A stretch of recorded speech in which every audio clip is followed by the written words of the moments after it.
আল্লাহ বলে আজরাইল এর অহংকারকে পতন করতে হবে রে, যা যা আজকে রাতে আরাম আইসে খেয়ে ঘুমাইছে, ফজরের নামাজে ছবি সাদেকের টাইমে এই আজরাইল তুমি তার জানটা কাবাজ করে নিয়ে আয়।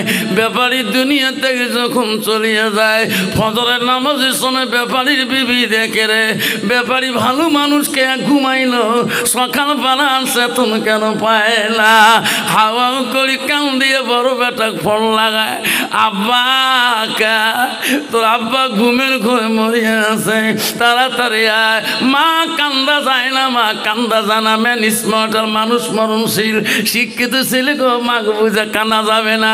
আর বড় ভাই ছোট ভাই ইঞ্জিনিয়ারকে ফোন করে, ইঞ্জিনিয়ার রে আব্বা বলে মারা গেছে, আমি দামি কাপড় শিলিগুড়ি থেকে নেই, তুমি জলপাইগুড়িতে আতুর গোলাম নাও।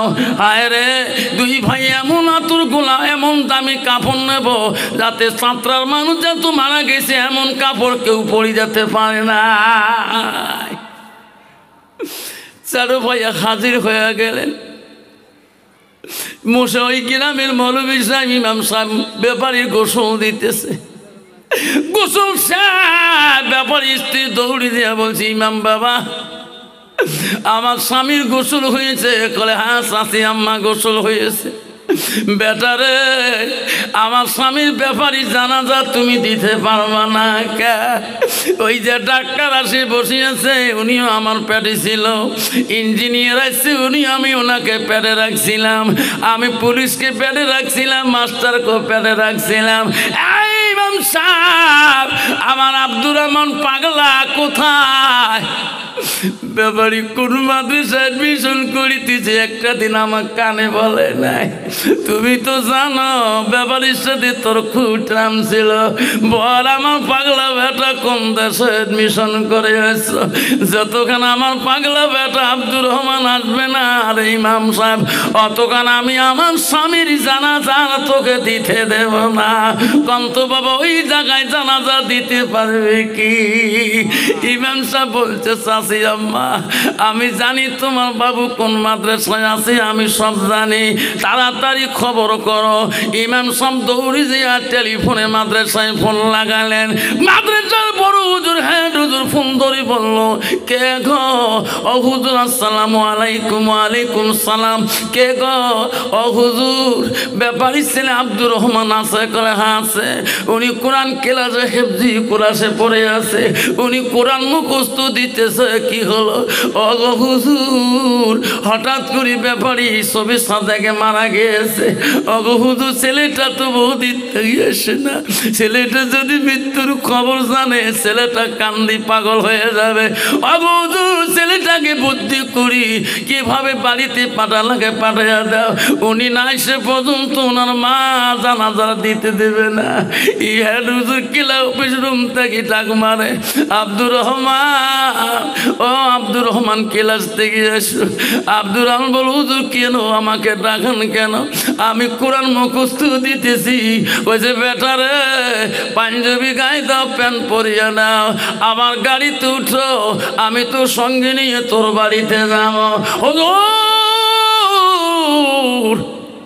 এতদিন পরে কেন গো আমার সঙ্গে নিয়ে আমার বাড়ি যেতেছে?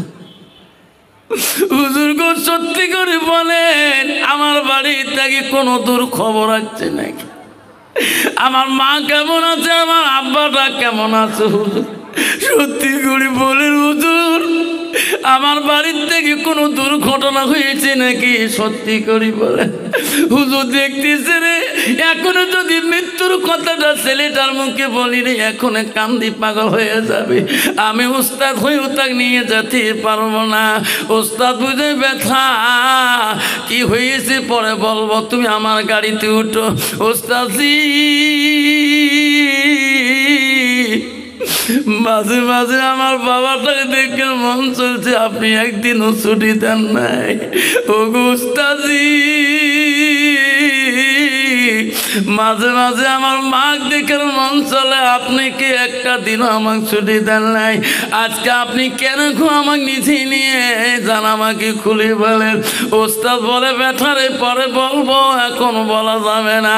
ওস্তাদের পিছনে বাকি উঠিয়া কান্দে আব্দুর রহমান রে, এমন কান্দে রে।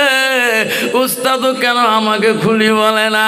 ওস্তাদের বাকির পিছনে গাড়ির পিছনে চলে যায়, ওই বাড়ির কাছে 1 কিলোমিটার আগে দেখে হাজার হাজার মানুষ টুপি মাথা দিয়ে ওনার বাড়ি যেতেছে। ওস্তাদজি আমার বাড়িতে এত মানুষ টুপি মাথায় দিয়ে কেন যায়? তখন বলছে বেটারে তোর বাবা না সবে সাদেকের টাইমে আজকে মারা গেছে, এই মানুষগুলো জানাজার শরীক হইতে চায়। ওস্তাদের গাড়ির থেকে লাভ দিয়া সোজা বাড়ি থেকে দৌড়ে মা বাড়ির বারান্দার গেটের থেকে দেখে এত মানুষ টুপি মাথায় দিয়ে আসি রে, আমার আব্দুর রহমান বাবা পাগলা কেন এখনো আসে না? উনি কোন আব্বাকে মাটি দেবে না। এমন সময় দেখে রে ওই যে মা বারান্দার মধ্যে খাড়া হয়ে আছে, দৌড়ি ওই মার পা দুইটা দড়ি পড়িয়া গেলেন। ওগো শোনা আম্মা, আমার আব্বাটা কোথায় গো? আমার শোনা আব্বাটা মুখটা আব্বুটা কোথায়? মা কেঁদে কেঁদে বলছে মানি এই জগতে তোর আব্বা আর নাই গো রে। মালিক তাকে দেখ, বাড়ির ভিতরে দেখ, মুসুরির তলে তোর আব্বুকে জনমের গোসল দিয়ে শুয়ে রাখছে রে মালিক। মার পাঁচালি দিয়ে দৌড়ি দিয়া গোসলের খাট ধরি কান্দে আব্বা।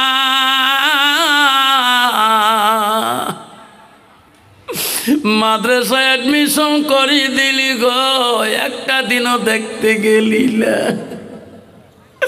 আব্বা আমি আজকে 15 পারা হাফিজ হয়ে আসিলাম আব্বা।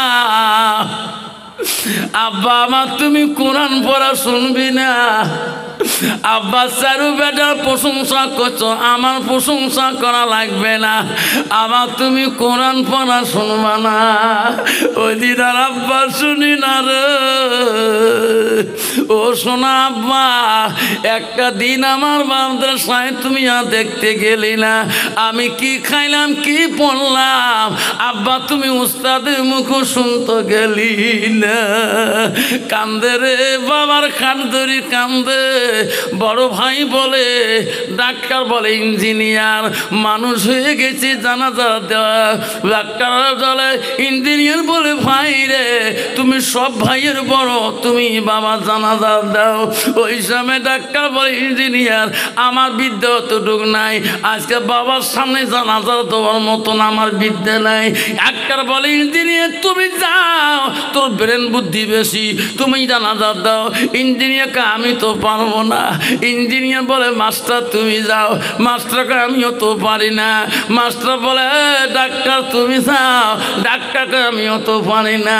সব ভাইকে বলে ওই আব্দুর রহমান বলে ভাইরা আমার আব্বা তোদের জন্য যত টাকা খরচ করেছে জীবনে, কিন্তু আজকে আব্বার সামনে দাঁড়াও মতন তোমার কাছে ওই বিদ্যা নাই। তোমরা সবাই আমার পিছনে দাঁড়ান। আমার আব্বা একদিন খালি মাদ্রাসায় গিয়েছিল রে ভাই, আমার আব্বা তো বিদ্যা শিখেছে। আজকে আমি আমার আব্বার সামনে দাঁড়াবো, তোমরা আমার পিছনে সবাই দাঁড়ান। যেরকম সুবহানাল্লাহ নাই থাকবে কন্ত বাবা। ওই যদি হাফিজ সাহেব সামনে বাবার দাঁড়ায় কন্ত কোনো মুক্তি মৌলানা কোনো ইঞ্জিনিয়ার ডাক্তার ম্যাজিস্ট্রেট বাধা করবে? করবে? সবাই খুশি হয়ে যাবে। আল্লাহ আজকে একটা নেক সন্তান পেয়েছে, আওলাদুন সালিহুন ইয়াদুল্লাহু। নেক সন্তানের দোয়া তাড়াতাড়ি কবুল হয়ে যায়। আব্দুর রহমান বাবা যখন জানাজার জন্য প্রথম তাকবীর পড়ে আল্লাহু আকবার বলি কান্দি বলে আল্লাহ আমার আব্বা আমাকে মাদ্রাসার দিনে এডমিশন করে দিয়েছে আল্লাহ। মাবুদ, আমি যদি তার নেক সন্তান হই আল্লাহ, আমার আব্বাকে তুমি কেন মাফ করবা না? দ্বিতীয় তাকবীর বলে আল্লাহ আমার আব্বাকে তুমি মাফ করে দাও আল্লাহ। আমার আব্বা আমাকে কোরআনের হাফিজ বানার জন্যে আল্লাহ আমাকে মাদ্রাসা পর্যন্ত নিয়ে গিয়েছে। যখন তৃতীয় তাকবীর দিয়ে চোখের পানি ছেড়ে কান্দে, আল্লাহ বলে ফেরেশতারা আব্দুর রহমানের চোখের পানি আমি আল্লাহ জি সহ্য করতে পারি না। যা যা ফেরেশতা যাও, আব্দুর রহমানের চোখের পানির জন্যে আজকে ব্যাপারীর কবরে আযাবটা আমি মাফ করে দিলাম। যদি হুম সুবহানাল্লাহ। বন্ধুগণ আমার শোনার চান আম্মারা শুনে রাখো মা, নবীজির 3 নম্বর স্ত্রী ছিল হযরতে মা আয়েশা আম্মাজান। নবীজি বাড়িতে আসলে আসিয়া দেখে বিবিরা সবাই কাজের মধ্যে ব্যস্ত হয়ে আছে। আল্লাহ নবী দেখে একটা বিবি কোনো কাজ করছে না, একজন বিবি কোনো কাজের মধ্যে নাই আছে গো। আল্লাহ রসুল ডাক মারি বলল, বিবি রে, সব বিবিরা যদি কাজ করে তুমি কেন কাজ করবা না? তোমারও অধিকার আছে এই সংসারে কাজ করা, তুমি কেন বসে আছো? তুমি কেন কাম করো না? আল্লাহ নবী 3 নম্বর বিবি হযরত মা আয়েশা বলো, হুজুর আপনি সত্যিই বলেছেন আজকে আমি সকাল থেকে কোনো কাজ করি নাই। কেন কাজ করো না আয়েশা? ওগো নবী, আমি আজকে সকাল থেকে কোনো কাম করি নাই। কেন? আজকের কামটা আমি তোমার কাছে খুঁজিয়া নেব গো নবী। আজকে গো নবী কাজটা আমি তোমার কাছে খুঁজি নিতে চাই। নবী বলে, আয়েশা রে, আমার কাছে তুমি কি কাজ তুমি খুঁজিয়ে চাও? ওগো নবী, আমার আয়েশার মনটা আজকে চায় আমার হাত দুইটা দিয়ে আমি তোমাকে গোসল করি দোয়া আমি কাজটা চাই। হযরতে বিশ্ব নবী বলো, আয়েশা আমাকে তুমি গোসল করে দিলে শান্তি পাবা। হ্যাঁ গো নবী, আমি বড় অত্যন্ত খুশি হয়ে যাব। আপনি যদি অর্ডার দেন, আদেশ করেন, আমি আয়েশা বড় আনন্দ হয়ে যাব। নবী বলে, আয়েশা রে, তুমি যদি আমাকে গোসল করে দাও, আমাকে পানি দিয়ে গাও ধোয়া দাও, আমি নবী কোনোদিন তোকে বারণ করব না। হযরতে আয়েশা 2 মস্ক পানি নিয়া ওই নবীকে চোখের উপরে বসায়া নবীকে পানি নিয়ে সময় আয়েশা হাসে আর বলে, আল্লাহ আমি আয়েশা বড় ভাগ্যবতী নারী। আল্লাহ মাবুদ, আজকে আমি আয়েশা বড় ভাগ্যবতী নারী। আজকে আমি নিজ হাত দিয়া আমার রাসূলের গাও ধোয়া গোসল ধোয়া দায়িত্ব পেয়েছি। যেরকম সুবহানাল্লাহ। অন্ত বাবা, বর্তমান যুগের নারী স্বামী যদি বলে, বিবিরে আমি সারাদিনে টোটো মারলাম, মিষ্টা মারলাম, মাটির ঘাম পায়ে ফেলে দিয়ে, চা পাতার বাগানে মাথার ঘাম পায়ে ফেলে দিয়ে কাম করে আসলাম, একটু পানিতে কুয়ার থেকে তুলি দাও, নাহলে কলটা ঠাসি দাও, দিবে গো? আল্লাহ কি ডিজিটাল নারী রে বাবা। আম্মারা শুনি রাখো মা, জান্নাত পাবেন না। জান্নাত কোথায়? মা আয়েশা কিভাবে জান্নাত রসুলের কাছে কেড়ে নিয়েছিলেন। হযরত মা আয়েশা যখন নবীজির কাছে 2 মস্ক পানি নিয়ে যাবেন, তখন মা আয়েশার মনটা এত খুশি ছিল। তাফসীরে আছে আয়েশা বলছে, আল্লাহ আজকে আয়েশা আমি এত খুশি, আল্লাহ আল্লাহ আজকে আমি রসুলের গোসলের দায়িত্ব পেয়েছি। জোরে কোন সুবহানাল্লাহ। আয়েশা পানি নিয়ে গেলেন, পানির মস্ক নাকিয়ে নবীজির গার মধ্যে শরীরের কাপড়গুলো আয়েশা আস্তে আস্তে খোলা শুরু করে দিলেন। কাপড় খুলিয়ে দিলেন নবীর গান শরীরের কাপড়গুলা খোলার পরে আয়েশা নবীজির গার মধ্যে পানি আর ঢালে না, পানি আর গার মধ্যে দেয় না। আয়েশা কি নবী বলে, আয়েশা নে আয়েশা, আমার গার মধ্যে তুমি কেন পানি ঢালো না? আয়েশা তোমার কি হলো, পানি কেন ঢালো না? আয়েশা ঢালো। আয়েশা নবীর মুখের দিকে খালি বারবার তাকায়, বারবার দেখে, ওগো নবী আমি তোমার গায়ে আমি পানি ঢালবো দেব, আমার একটা কথা। নবী গো, আমি আবু বকরের কন্যা, আমার আব্বা আবু বকর তোমার অত্যন্ত ভালোবাসছিলেন, আমাকে কোমল বয়সে তোমার সাথে বিবাহ দিয়েছিলেন।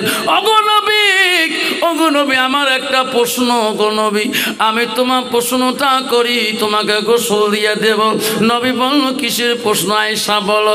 ওগো নবী আপনি দুঃখ পাবেন না। না ওগো নবী তোমার ছোটকালে বাল্যকালে তোমার কোনো রোগ, কোনো বসন্ত হয়েছে নাকি?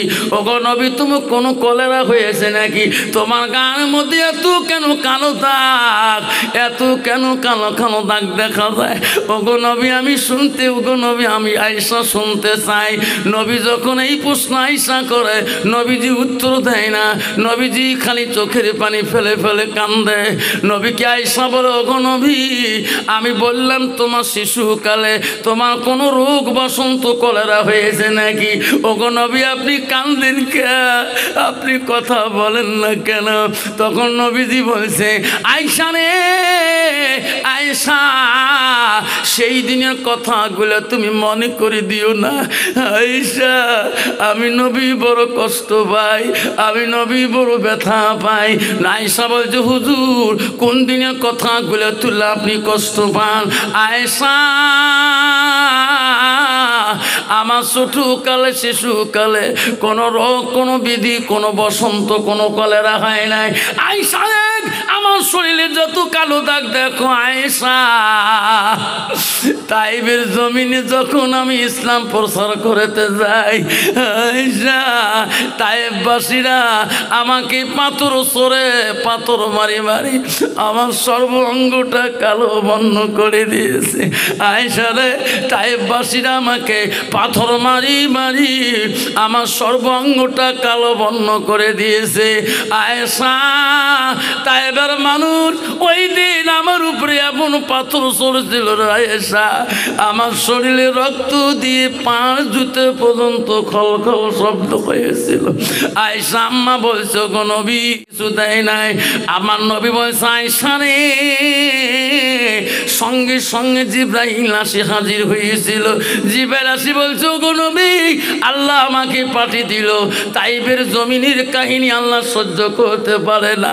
ওগো নবী আপনি জবান দিয়ে বলেন, আপনার জবানে যা বলবেন আমি তাইবের জমিন উলুট পলুট করে দেব গো নবী। ওগো নবী আপনি বলেন আয়েশা সেদিন আমি বলছিলাম ও জিবরাইল রে তাইবের মানুষ আমাকে না চিনতে পারে, তাইবের যুবকরা আমাকে না চিনতে পারে। ওরে আয়েশা ওই দিন আমি জিবরাইলকে বলছি তুমি ফিরে যাও, আমি তাইববাসীকে অভিশাপ দেব না, আমি তাইববাসীকে কষ্ট দেব না। একদিন তাদের বংশ থেকে আমাকে তো নবী করি মানবে, তাদের বংশ থেকে তারা আমাকে নবী করি মানে নেবে। ও আয়েশা রে সেই জন্য আমি তাইববাসীকে অভিশাপ দেই না। বন্ধুগণ শুনে রাখে হযরত মা আয়েশা কান্দি কান্দি বলছি ওগো নবী তার প্রতিদানকে আল্লাহ কিছুই তোমাকে দিল না। নবী বলছে আয়েশা রে কিয়ামতের দিন কঠিন বিচারের সময়